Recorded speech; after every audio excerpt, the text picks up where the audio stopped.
By bringing the best of Bahrain, the best of Iran, the best of Egypt, the best of Lebanon, the best of the UAE, and the other countries of the Middle East, they basically will push each other to develop themselves in the sport that is considered the basis and the first recognized stepping stone of motorsports. Drivers, you have to be friends outside of the track. Inside the track, everybody's alone. At 5 years old, I started. I have to say, if you want to be perfect, you have to concentrate on just one thing. Well, for sure, I feel good. I love the speed, yeah. It's my victory. It's my day.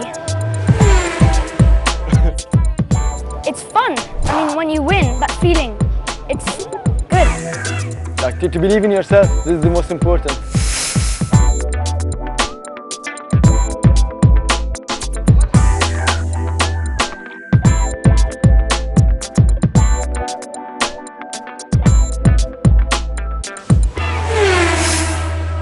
I would like to thank the Dubai Autodrome for all their assistance and for hosting the event. Additionally, of course, I have a big gratitude to the Automobile and Touring Club for helping us throughout and being supportive of the event. I would like to thank each and everyone who has helped make this possible. We look forward, of course, to a good 2 days of fantastic racing, I hope, from the drivers that are here with us. Hello and welcome to the second round of the Middle East Karting Cup. Here we are at the Dubai Autodrome, a fully integrated motorsports facility with a CIA FIK regulated track.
The second track of the Ghibli Raceway to be licensed by the CIK FIA in the Middle East, the Kartdrome at the Dubai Autodrome is expertly designed.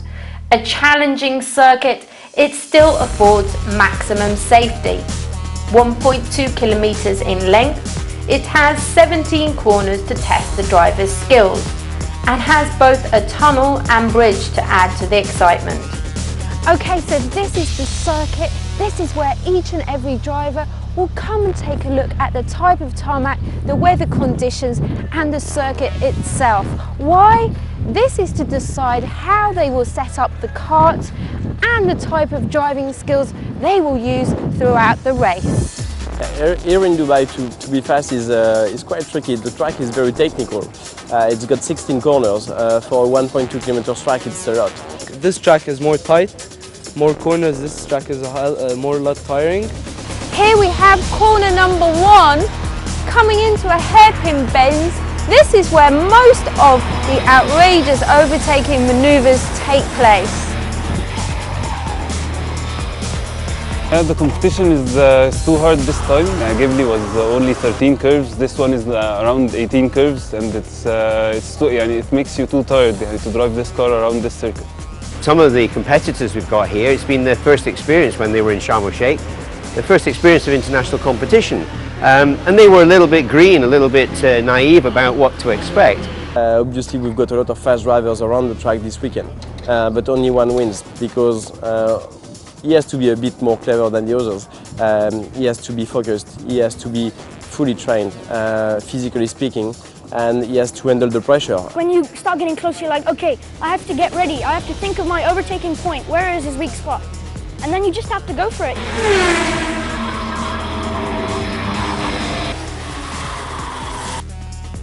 Over 3 days, each race event will consist of free practice, non-qualifying practice, qualifying heats, pre-final and a final for each category. This is the weighing area where each and every driver has their cart and themselves weighed at the end of the race. Only scrutineers and officials are allowed to be in this area, and any driver and their cart that is underweight are penalised. This area here is called Parc Fermé. This is where all the drivers come in with their carts after being weighed on the scales and hand back both their tyres and the petrol tank.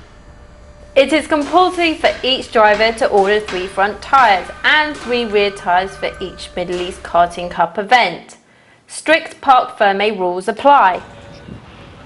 This is the paddock area. This is where each and every driver has their own garage.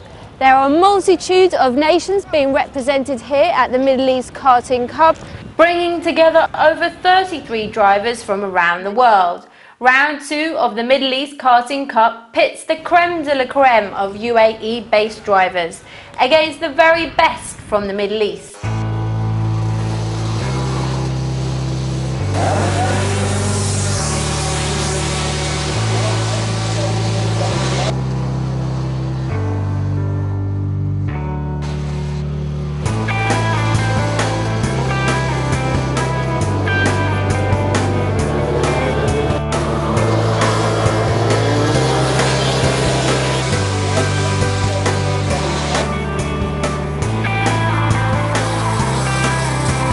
In the Juniors Rotax Max final, it was Dubai-born and based Edward Jones, who in the end found an impressive vein of form and powered to a well-deserved start-to-finish victory.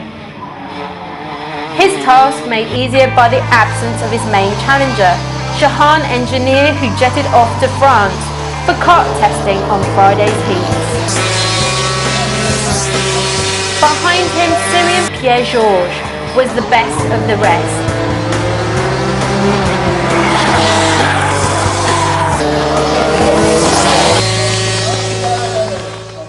Here we are in Dubai for the senior final of the Middle East Karting Cup. It is so exciting.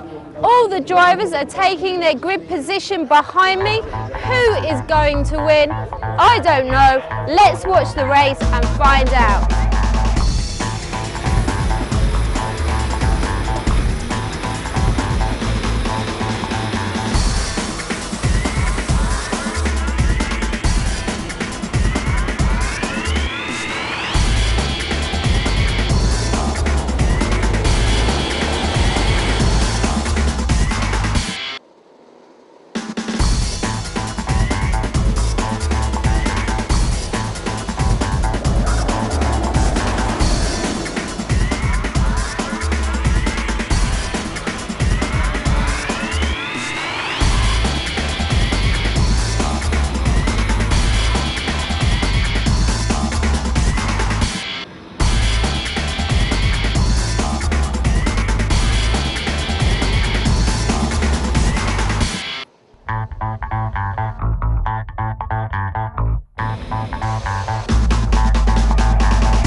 In the senior final, Raikar miscued the start, allowing Al Maktoum to take the lead.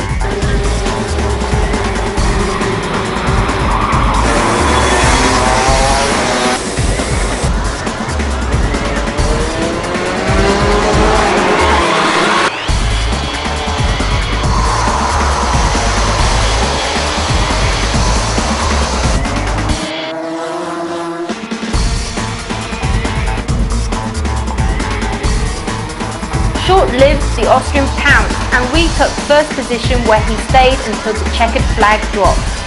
He won 8 seconds in front of the rest of the field.